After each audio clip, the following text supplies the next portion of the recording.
You ask Tiger to solve. This deals with linear equations with one unknown. The final result is d equals -99. Let's solve it step by step. Group all constants on the right side of the equation.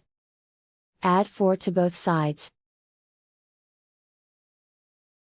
Simplify the arithmetic.